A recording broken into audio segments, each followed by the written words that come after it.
Jones going a little lateral play here for Bo Melton. They'll keep it high for Vedral. Hey, big fella. Raekwon O'Neal, take this. Oh, my goodness. Watch out. Still no whistles. Shameen Jones cuts it back inside. He's just tripped up. Ball still live. Vedral still keeps it going. Watch out. There are no whistles. There are no flags. This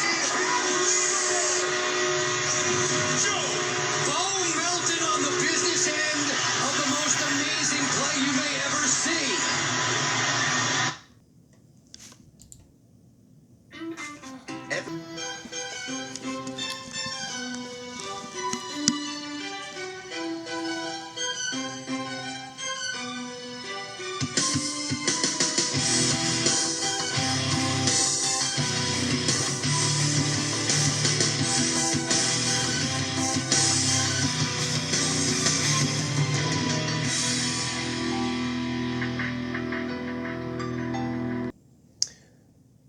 Good afternoon, guys. How's it going? This is Ryan in Sports Life. That was Rutgers in an absolute crazy play that actually didn't count. It got called back for an illegal forward pass. And so that's where we're going to begin this week. There was a lot going on. I didn't get a podcast up last week. We kind of had some weather issues here in Oklahoma. So I didn't get one up. I'm back this week. So I'm just going to jump right into it. There's a big week last week in college football. Michigan State, who actually knocked off that Rutgers team, which, by the way, that Rutgers team lost to Indiana in that game.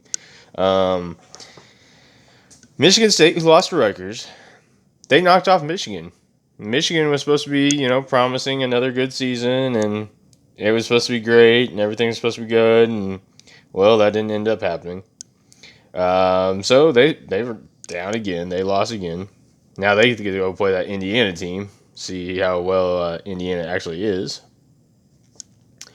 Really, unfortunately, as far as the Big Ten, I don't think, unless Wisconsin kind of can get past their COVID issues, that there is going to be much of a season for the Big Ten. I think it's just going to be Ohio State running over them.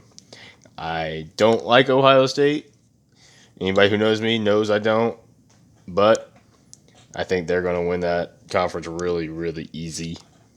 Unless, maybe this Indiana team is actually pretty good. I don't know.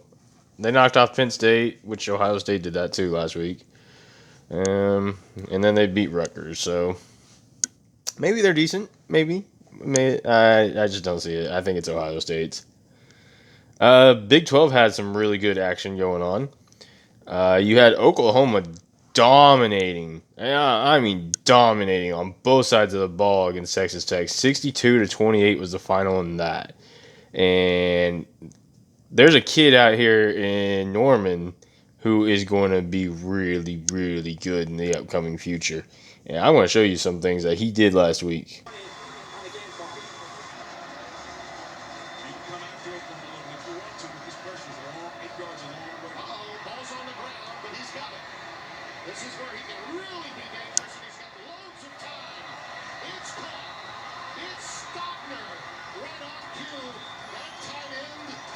First and goal for Oklahoma. Stevenson the setback. Stevenson carries. Touchdown, Oklahoma.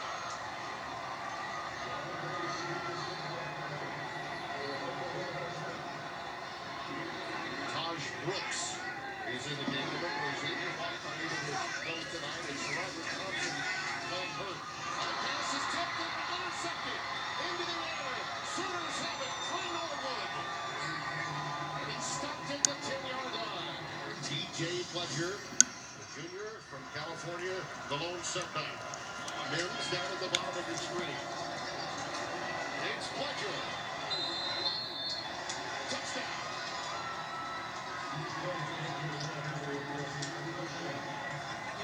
Obviously Marcus is about 6'2", 242. He's close to the weight-wise, but a little bit shorter.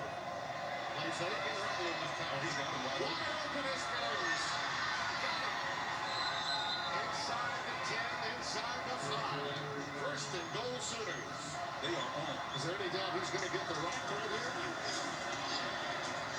Looks like that, so. Touchdown. Stevenson again. Was down low and away. And, defense is one of the best they've got. Lost it. Picked off again. It's no one. That's his second of the night. With guys like Fallon in that backfield, along with obviously others. And there once again, what a play by Hall. Jeremiah, what a ball. It's loose. It's down near the 1-yard line. I don't think he got in, Spencer. And if he did, then he'd be going the other way if he didn't get in. Sooners believe it's touchdown.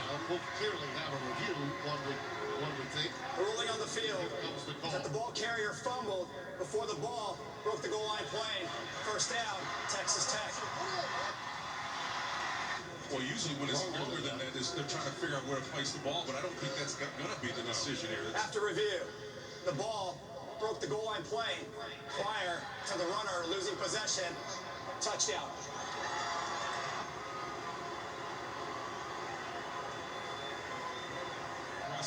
Ramondre Stevenson again the setback. Rattler flushed. Lets it fly. It's caught. That's Theo Weiss. He has been outstanding. Had a big game in the Red River Shootout against Texas. Second down and 4. Rattler again. Look at that throw for Stockner. Stockner. Touchdown. Oklahoma. Spencer. Mims next to it now. They're coming with the blitz. That's actually Weiss on the receiving end. And look at him go. Straight down the sideline, and he's tripped up inside the 25-yard line. A touchdown saving tackle. DeMarcus Fields was there playing the spur position typically, but that was an intentional call run. Stevenson in for another touchdown.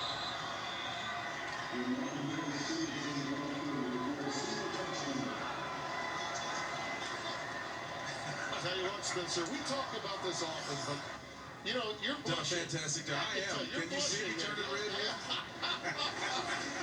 That's a scoop. Wide open. Beautiful pass and catch. It's the tight end, Travis Coots. Big Daddy. Can he get there? Yes, he can. Touchdown.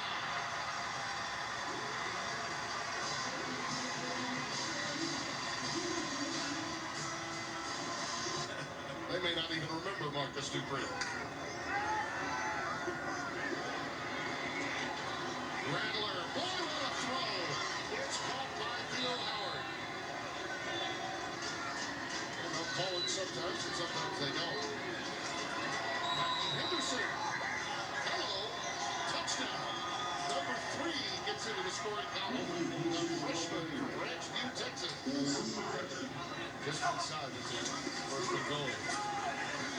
Little William Perry and his Hurricanes. Touchdown. Jalen Pope has possession long enough. Jaden Davis was playing off coverage, and again, College game. All right, so as you can tell, yes, it was a dominating performance. Spencer Rattler is throwing darts, and I mean darts. This dude is accurate. This is definitely a different guy since when he got benched from the Texas game. They are playing very good ball now. They're forcing turnovers on the defensive side. Getting Ronnie Perkins or Ramondre Stevenson back, it really helped Oklahoma there. But Spencer Rattler, that kid is going to be scary good. And I'm talking like Patrick Mahomes scary good. Other news from the Big 12. Oklahoma State, they lost to Texas in overtime. Defense for Oklahoma State is really good. Now, the offense, which Spencer Sanders needs to stop turning the ball over. Turned the ball over 4 times. It's hard to win when you do that. You put your defense in such bad spots every single time you touch the ball. Spencer Sanders has got to stop just forcing things. He's got to learn that he's got to take control of the game, and he'll be okay if he does that. But the more you force it, the worse it's going to be for you. And, well, now they're in the loss column. Kansas State lost to West Virginia pretty big. So this right now just turns the Big 12 into a wide open race, which is entertaining to me because it's good football. If there's 10 teams in the conference and 6 of them still have a chance at the conference championship, then that's going to be really good. I honestly think OU will come out. I think they're going to do what they do. They're going to win the rest of the year, and they will be the ones that end up winning the Big 12. That's my prediction. That's not because I'm an OU fan, as you clearly see on my screen, but I just think I've seen it years and years in a row that's how they're going to do it. Other news, Clemson, they survived without Lawrence against Boston College. They were down 18, I think, at one point. They did come back. They won. They got to go to South Bend and play Notre Dame this week. It's a top 5 matchup. They're still without Trevor Lawrence. He's going to be on the sidelines at least. He won't be suited up, though, I don't think. But they're gonna have to play some really good ball. Their defense is gonna have to not have the troubles they had last week. Notre Dame's good, but I don't think they're that top 5 worthy that they're in. So yes, you're without Trevor Lawrence, so you're just gonna have to go out there and play some good football. And this could be an ACC title matchup, since there's not going to be divisions in the ACC. And since Notre Dame is technically in the ACC, this could be a preview of that. And it could also be a preview of a playoff matchup. I mean, this is big. This is a really big game. So if Clemson wants to keep their playoff hopes alive, they're going to have to find a way to win this. I know they won't fall very far, but you fall out of the top 5 right now, and that's probably not good. BYU, Coastal Carolina, Cincinnati, Marshall, all are really, really good. I believe Cincinnati, if they win out, will be in the playoffs. Cincinnati is a very good, talented team. They are dominating teams, and these are good teams. Like SMU is a good, solid team. They get to play Houston this week, who's a decent team, not terrible. And so I think Cincinnati, if they win out, they're in the playoffs.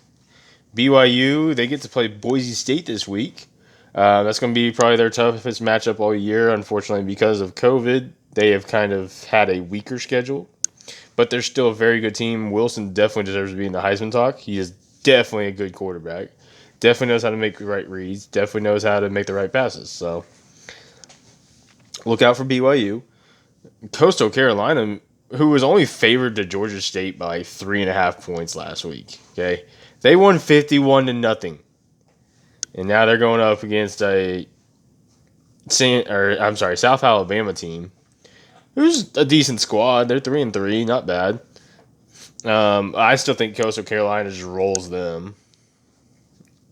And then Marshall is, I don't know. They're a good team. They're a good offense. If they played anybody of those other 3, they would get beat bad. But they're still a really good team. And they're still undefeated. So, we got a couple of games to watch this week. Florida and Georgia would probably be the matchup to watch just because of the history between those two. Rivalry dates back to 1930, and Georgia leads the all-time series, but not by much. Florida has more championships, obviously. Both top 10 teams, top 5 teams, honestly. Florida's one to slip up to A&M, but this is a good big-time matchup. They always play in Jacksonville, so it's a neutral field. The reason they picked Jacksonville, an entertaining fact for you guys, it was kind of in between, obviously, Gainesville and Athens. It was kind of just a halfway point where railroads actually met. So it's based off where the railroads are, and that's why they play in Jacksonville. Another game, a good Big 12 battle, then this will be a battle for basically first place in the Big 12. Oklahoma State versus Kansas State. Both come off a loss. Both are right there in that mix of the Big 12 teams that are fighting for that division or for the conference. So good matchup there. The Pac-12 actually arrives to the scene this week. I don't know. It's football. Oregon Stanford might not be a bad matchup. Of course, there's talk about Urban Meyer going back to coaching and being at USC, but I don't think he is. I don't know. It's football. I mean, I'd still watch it. Here's an interesting matchup for me. You've got the Liberty Flames, okay? Liberty, who hasn't been D1 football in FBS football, but for like 2 years. They're going up against Virginia Tech. That is a big-time matchup. Liberty is coming in, first time ever ranked. They're number 25 in the AP polls. Virginia Tech, obviously a historic program. They're 4-2 this year. They're not doing terrible. That's a big-time matchup. If Liberty can pull it off, they are going to join the other teams with that talk. So, I want to see it. Go Flames. See if they can pull off the upset. And by the way, Virginia Tech is actually favored by like 4.5 points. I'm going to take them as my upset pick of the week. I'm taking Liberty. I think they get it done. They've got a really solid defense. And, they've got a quarterback who he's good with the read option. He's not so much of a passing quarterback, but he's good with the read option. He's not bad. And I think Liberty can get it done. I think it'd be cool. So, go Flames. Obviously, the matchup I did talk to you about earlier, Clemson and Notre Dame. That is huge for playoff implications, for ACC implications. There's a lot on the line. And to be without Trevor Lawrence, Clemson's going to have to play really good ball. They're going to have to go out there and start fast. Play hard defensively. Don't let Notre Dame get a lead, because you let Notre Dame get a lead on you, you're not winning that game. I really think Clemson gets it done just because of all their supporting cast. I'm not big on Notre Dame. I don't think they're really all that great, but they are in the top 5. It would not shock me one bit if Notre Dame pulls off the upset, just because Clemson seemed lost without Trevor Lawrence last week. Boston College is decent, but they're not, an Alabama team or anybody like that. If that was Alabama, they would have ran all over Clemson last week. And I don't know. It smells like upset, but maybe Clemson hold on. I still think Clemson does. It'll be good. It'll be a good matchup. All right. So one more decent matchup that I got to talk about, because it's one of the biggest rivalries in basketball. Maybe not so much football. Duke and North Carolina, guys. The battle for North Carolina over there. They're 8 miles apart. Obviously, it's not basketball, but rivalry's rivalry. They still hate each other. I'd still give it a shot. I'd still watch it. See if Mac Brown can kind of get his team back together. Still worth a shot. Before I go to the other big talk, there's actually some kind of breaking news going on right now. The NBA is returning December 22nd. They're going to play 72 games. They're going to try to be done before the Olympics start, so they can have their guys ready for the Olympics. And there's not going to be an All-Star break this year. Now, December 22nd, that seems really fast considering their season just ended 2 weeks ago or 3 weeks ago. But at the same time, the players are going to get more money. They're going to get a little bit more of a tax break. I don't know. It's getting kind of back to normalcy. We are kind of hitting that point of normalcy. They're trying to get back to their regular seasons. I got no issue with it. They get paid to play ball. I love playing ball. If I got paid to play, I would be out there every single day, no matter what. So yeah, I know it was abrupt, and the people that were in the bubble, they were away from their families and everything. But look, you get paid to play. You don't want to play, retire. That's sad to say, but this is where we're at. Everybody's trying to get back to a little bit of normalcy, and I can't blame the NBA. It's a lot of revenue loss. That's a lot. I mean, it is a business. So, and there's a chance that most stadiums will have some fans. They obviously won't have packed houses, but there's a chance that they will have some fans in the stands. So, good to see the NBA kind of trying to make it come back really fast. Because, right now all we've got mainly going on is football. Now, one more thing. We're just going to talk about the NFL real quick. So, last week, there was some good games going on. Obviously, the best game was Baltimore and Pittsburgh. Okay, that was for that division lead. Pittsburgh is still the only undefeated team in the NFL now. And Baltimore jumped up to a good lead, but Lamar Jackson turned the ball over a couple times. One of them was a pick six. Pittsburgh ended up winning 28-24. Their defense was too much for Lamar Jackson. And I think teams are kind of figuring him out. I really do. He's not getting out of the pocket like he can't. No, don't get me wrong. He's still going to put up numbers, but he's not putting up the numbers that he could be. And I feel like teams are kind of figuring out how to stop him. So he's going to have to kind of figure out how to, get back to a little bit of normalcy himself. He's not throwing the ball very well anymore. He's not passing, or he's not running the ball very well anymore. I don't know.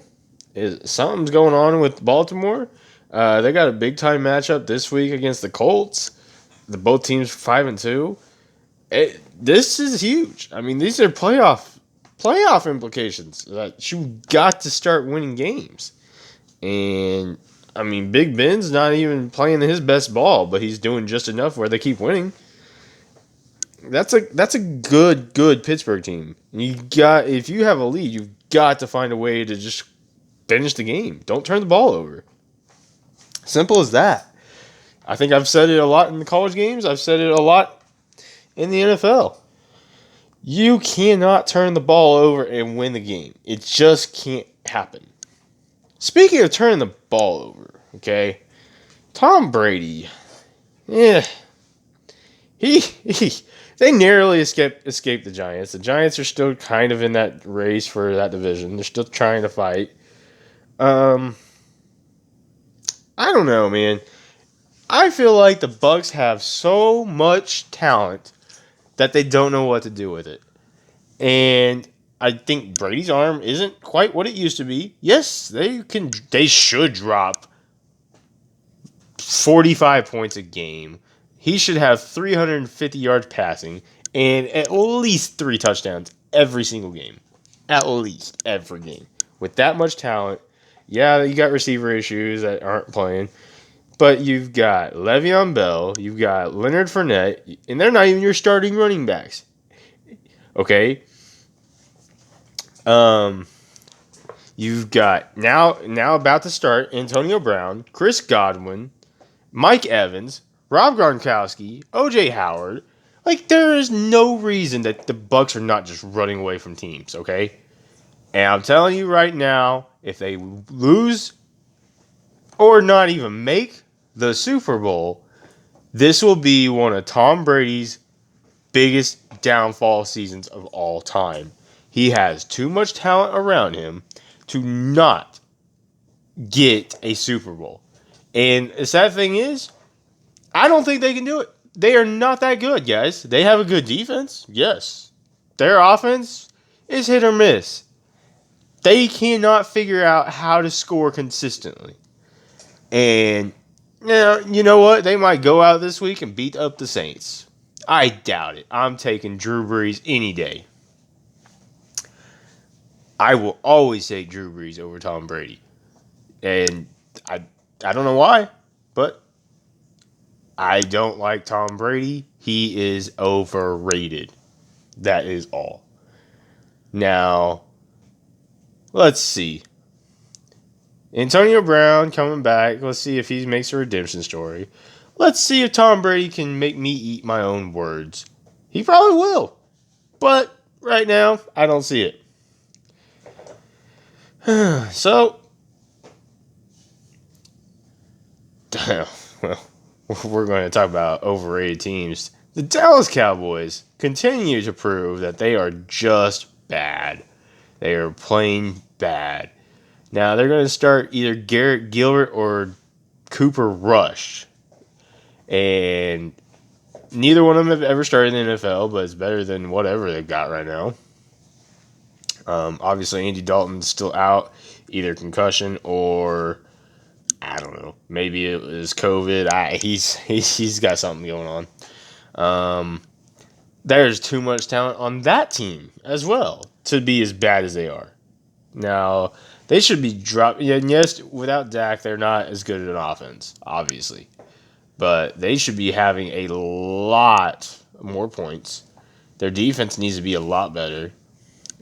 They gave up 23 points to Philly, who has nobody. Which, by the way, this Philly team, they are actually really good, guys.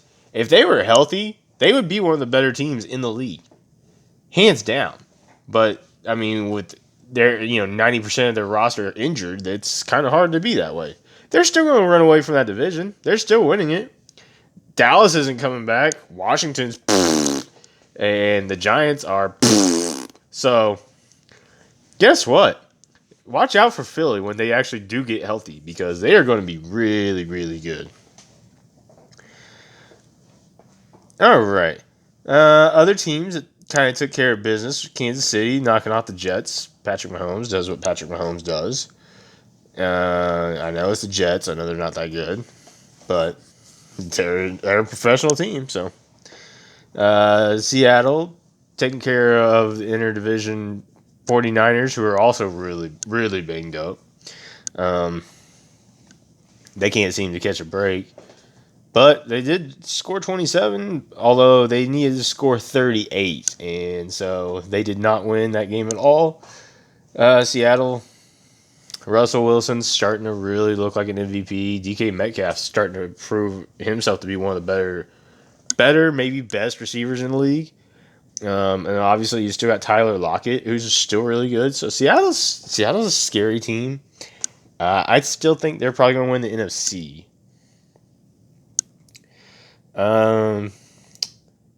Speaking of Seattle, we got a big time matchup this week against Buffalo.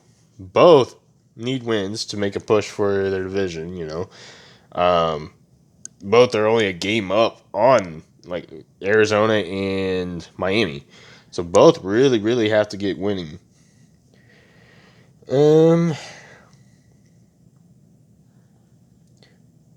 Chicago and Tennessee, that's a decent matchup this week. They're both coming off losses, so both of them kind of got to get back on track. Of course, Tennessee could be in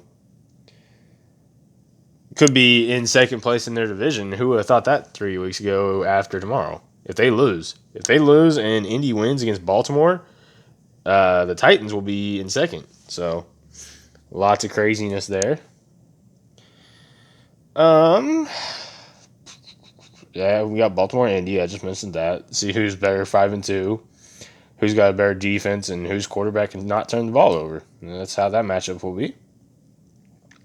Oh, here's a fun one. Okay, so Miami and Arizona. Both teams making a playoff push right now. Arizona is playing some really good ball, okay? Kyler Murray's playing out of his mind, and the defense is actually picking up a little bit. Well, here's something interesting. Miami's at 4-3 right now. They've got Tua starting for them. This is going to be an interesting matchup. You got Tua versus Kyler. I want to watch this matchup. I want to see if Miami can get an offense actually going behind Tua, or if Kyler's just going to run all over Miami and it's not even going to be a good game. And well, the biggest matchup is clearly the Saints and the Bucks. That's going to be for the division lead. That's going to be for, make Tom Brady's make me eat my words, as I was downing him earlier. Both are coming off narrow victories. The Saints escaped in overtime against the Bears. I still take Drew Brees 100% of the way. So, we'll see what happens.